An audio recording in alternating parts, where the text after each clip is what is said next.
महज चंद मिनट और गठबंधन खत्म।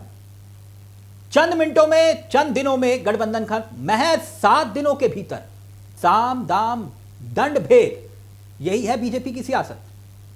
और बीजेपी की सियासत का यह खेल होता है, आप भी जानते हैं। मगर इस बार बीजेपी के चाणक्य अमित शाह, जो सियासत की बिसात पर खुद को सबसे बड़ा खिलाड़ी मानते हैं, उन्हीं को ही इसी बिसात पर एक राजनीतिक दल ने चारों खाने चित कर दिया। दक्षिण की सियासत को साधने निकले थे। सोचा था कि मोदी जी खुश होंगे, मगर अमित शाह और मोदी दोनों ने यह भी नहीं सोचा था कि महज 7 दिनों के भीतर, 1 हफ्ते के भीतर गठबंधन की गांठ खुल जाएगी। इस कदर कमजोर होगा गठबंधन कि सियासी मोतियों की माला की तरह वो चूर चूर हो जाएगा। महज 5 दिन ही, या फिर 1 हफ्ता कह लीजिए आप, गठबंधन टूट गया। यह सियासी कहानी जिसे आपको सुननी चाहिए। याद होगा दोस्तों आपको कि अमित शाह, यानी कि जो बीजेपी के चाणक्य हैं, या जिन्हें कहा जाता है, वो तमिलनाडु में गर्मजोशी के साथ गठबंधन का ऐलान कर रहे थे। बाकायदा ऐलान हुआ और जो पार्टी है पलानीस्वामी की, उनके साथ अमित शाह की तस्वीरें आई। गठबंधन के लिए प्रदेश अध्यक्ष अन्नामलाई तक की सियासी कुर्बानी ले ली गई, क्योंकि यह शर्त थी गठबंधन तभी होगा जब प्रदेश अध्यक्ष की सियासी कुर्बानी हो, उनको पद से हटाया जाए। और अमित शाह ने ऐसा किया। लेकिन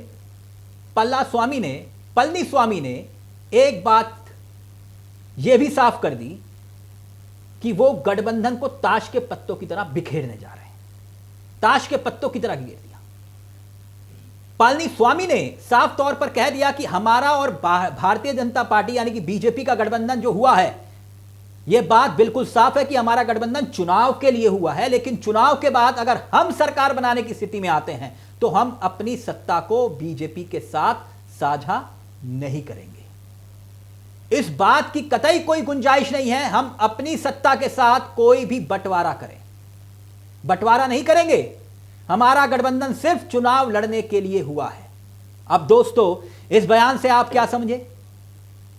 साफ है, जब अमित शाह तमिलनाडु पहुंचे थे, एआईएडीएमके के नेता मौजूद थे, शान में उनकी कसीदे पढ़ रहे थे। नेताओं के जो बोल थे, स्वामी के गठबंधन का वो जिक्र कर रहे थे कि भाई हमारा गठबंधन हो गया, बाकायदा घोषणा हो रही थी। मगर बीजेपी को तमिलनाडु में ही जोर का झटका लग गया। उसे उम्मीद थी कि वो सरकार में आएगी, सरकार में आकर सत्ता की मलाई का आनंद लेगी, लेकिन ऐसा हुआ नहीं। भारतीय जनता पार्टी, आप जानते हैं कि पहले छोटे दलों को साथ लेती है, गठबंधन करती है, और फिर उसके बाद जब उनका इस्तेमाल होता है तो उसी गठबंधन के दम पर उन्हीं पार्टियों को तोड़ देती है, 2 हिस्सों में कर देती है, और फिर एक हिस्से को अपने साथ रख लेती है। उदाहरण देता हूं, महाराष्ट्र देखिए, बिहार देखिए। तमाम छोटे छोटे गठबंधनों के साथ, सहयोगी दलों के साथ, छोटे दलों के साथ सियासी गठजोड़ किया, और फिर उसके बाद वही पार्टियां बीजेपी के रहमो करम पर आज जिंदा हैं। जैसे कि शिवसेना, शिंदे साहब ने अपनी ही पार्टी को तोड़ा और फिर सत्ता हासिल की। शरद पवार की पार्टी देखिए, 2 हिस्सों में बट गई, चाचा और भतीजे। बिहार में रामविलास पासवान की पार्टी को देखिए, चिराग पासवान, पशुपति पारस, चाचा भतीजे, दोनों अलग अलग। बीजेपी दोनों का रिमोट अपने हाथ में रख रही थी।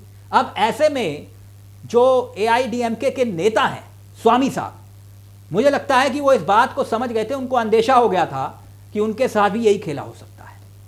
और गनीमत की बात यह है कि 1 हफ्ते के भीतर ही उनको इस बात का एहसास हो गया कि बीजेपी उनके साथ वही खेल खेलेगी जो महाराष्ट्र में खेला, बिहार में खेला, हरियाणा में खेला, दूसरे राजनीतिक छोटे छोटे दलों के साथ खेला।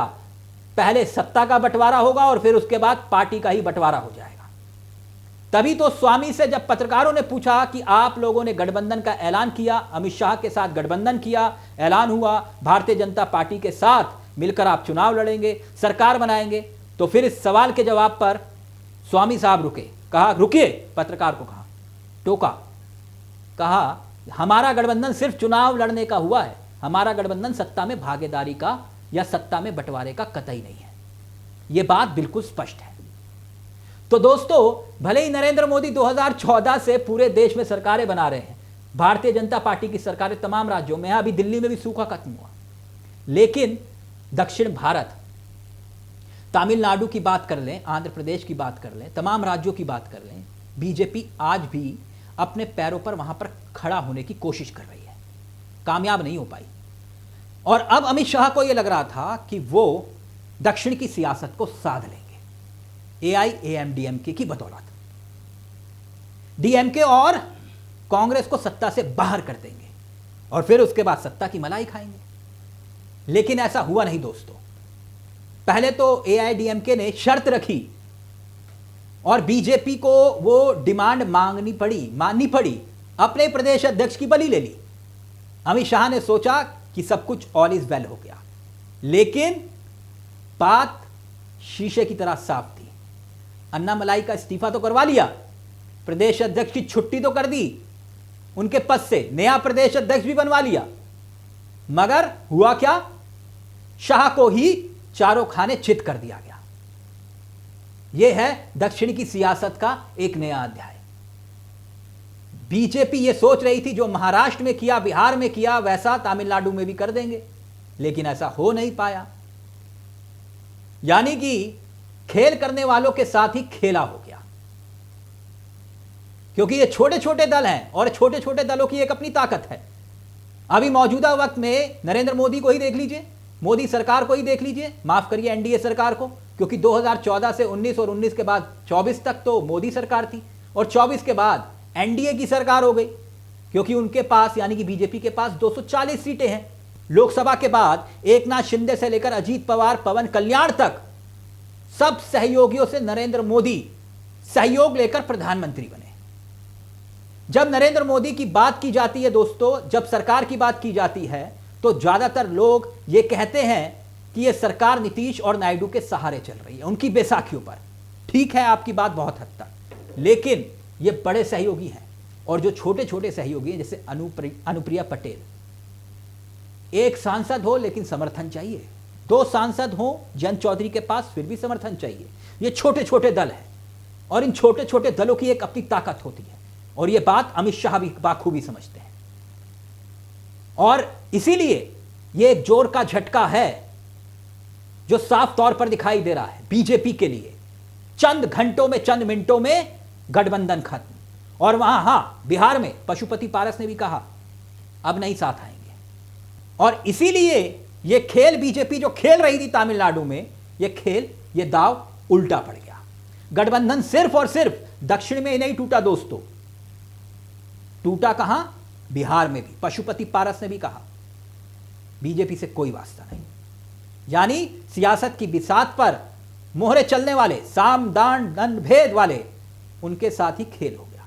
नमस्कार, जय हिंद, जय भारत।